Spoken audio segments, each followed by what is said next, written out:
it's Desiree, and we are here with day 14. And what is a Christmas series without a little sarcasm, right? And that's what we're going to get today. So I love these cats. This is the Stampers Anonymous STAMPTEMBER 2020 stamp set. So sorry, this is not available. You cannot get this. So don't be mad. Again, dig into your stash. We are going to do some watercoloring. I'm actually going to be using my Arteza brush markers, real brush markers. I'm going to stamp the image onto some Canson XL watercolor paper with my VersaFine black. And then once that's done, we're actually going to do some doodling on this as well. Well, okay, not doodling. We're going to draw some lines. I need to make sure that this is dry. I've chosen my colors. And I'm going to draw a line across because I don't want this adorable cat who, my cat resembles this cat. I'm just saying, and this is what my cat does. And the sentiments I use is what my cat would tell me. I wanted to create a floor to make it look like he's leaning up against the wall, and he's on the floor, all tangled up. So by just drawing lines, by just putting those lines in there, you can do that. Now, you just need to make sure that when you're drawing the lines on the floor that you've got that perspective. So find that center point behind the cat and then draw from that. And then it looks like he's leaning up against that wall. Doesn't have to be perfect. Just have fun with it. I'm using a very light gray and just going around this little guy to give him a shadow. And then I'm just going to go around the edge. I didn't want to color in the whole wall. I'm putting the color down with my brush markers, and then I'm coming in with a damp brush, watercolor brush, to smooth out those edges so that I don't have any harsh edges. I'm going to do that along the edge of the wall as well. So like that line that's going there, it's like a floorboard. At least that's what I was thinking. Now, quick tip, wait till the top dries. Yes, see how that's bleeding? Look at it. It is bleeding, and wow, is that moving quickly. So we keep going, we don't stop. So what I'm going to do forever is I'm going to take my brush, just scrub along it, and then bring in a paper towel to lift up to see if I can get rid of the majority of that color. And it looks like I can. So to make it look like it's happening on the other side as well, I added some of that same brown. So the whole bleeding thing we're making happen on both sides. Again, we just have to have balance, and I'm really surprised it actually came out pretty good. Again, don't stop. You know, keep going. We can fix those mistakes. I'm going to dry this first before I put the brown down on that strip again.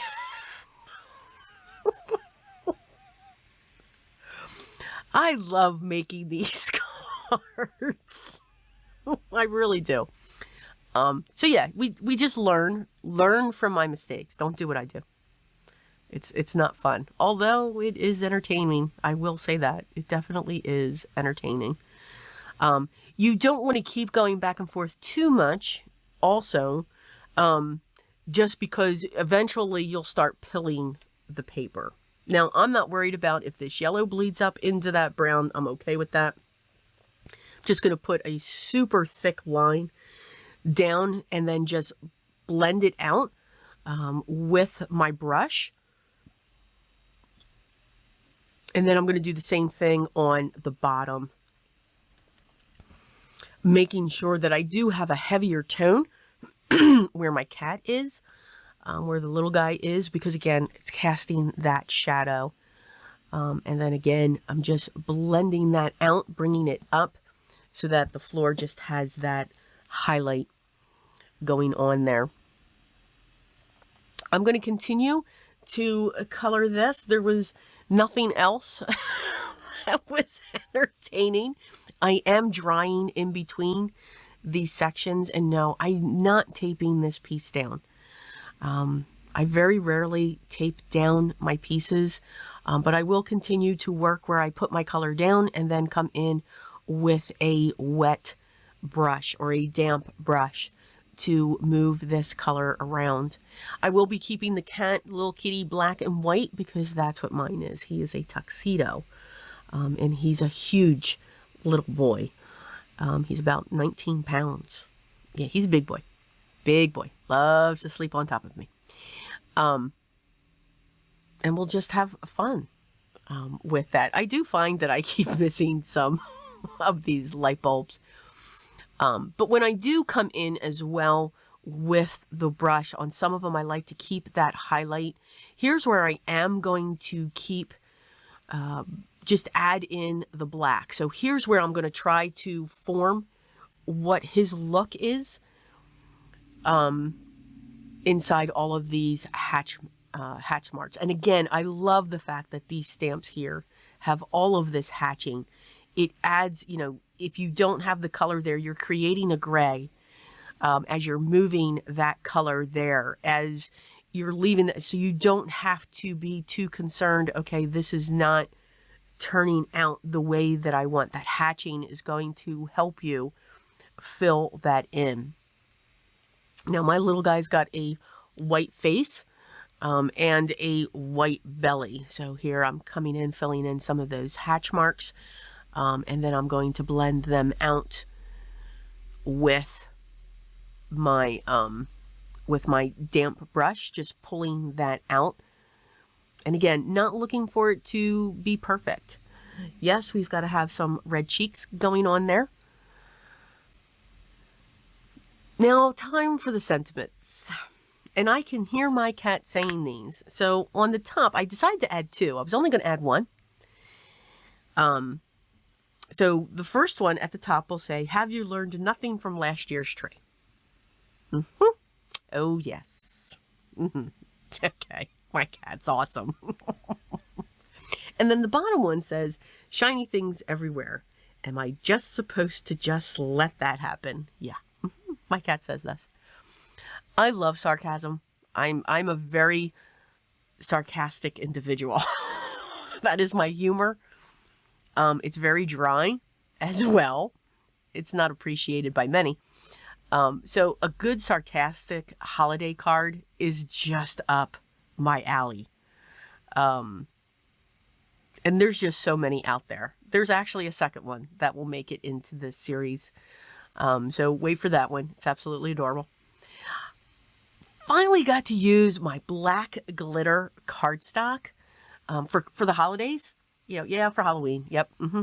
But for Christmas, hey, why not? So I'm going to use that as one of the mats. I am going to use my mini brayer to really push that down because this is some thick, chunky glitter cardstock. So I just wanted to get that pushed in.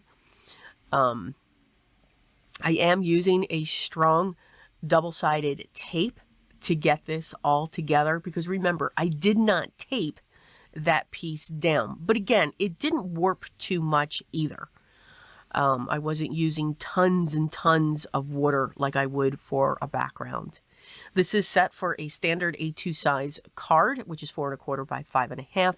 And I did choose a piece of red cardstock for the final background to really make this image pop.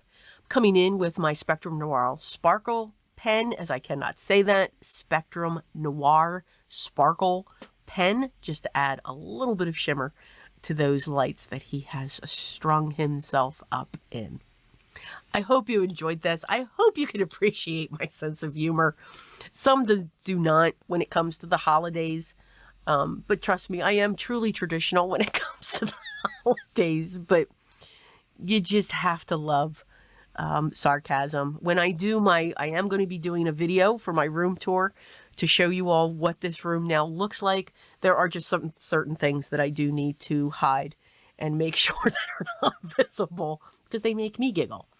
Because I don't want to offend anybody. It can happen on a dime. Okay. Products that I use will be listed down below. However, this stamp set, if if they're still out there, fine. But I do know that once they were gone through STAMPTEMBER, they're gone. They do not bring them back. So I apologize. But there are other crazy cats or mischievous cat sets that he does have available. So you can check those out. And they do have great sentiments as well. If you have any questions, make sure you leave those down below. And I will get back to you as soon as I can. If you haven't yet, hit that subscribe button. Hit the thumbs up. Thank you so much for stopping by to watch this video. I do hope you enjoy it. And make sure you take these techniques into your cards. Make it your own. Use your stash. And have fun creating your cards. But guys, remember what's still most important for me. Always be creative. And right about now, it's probably helping everyone to stay calm.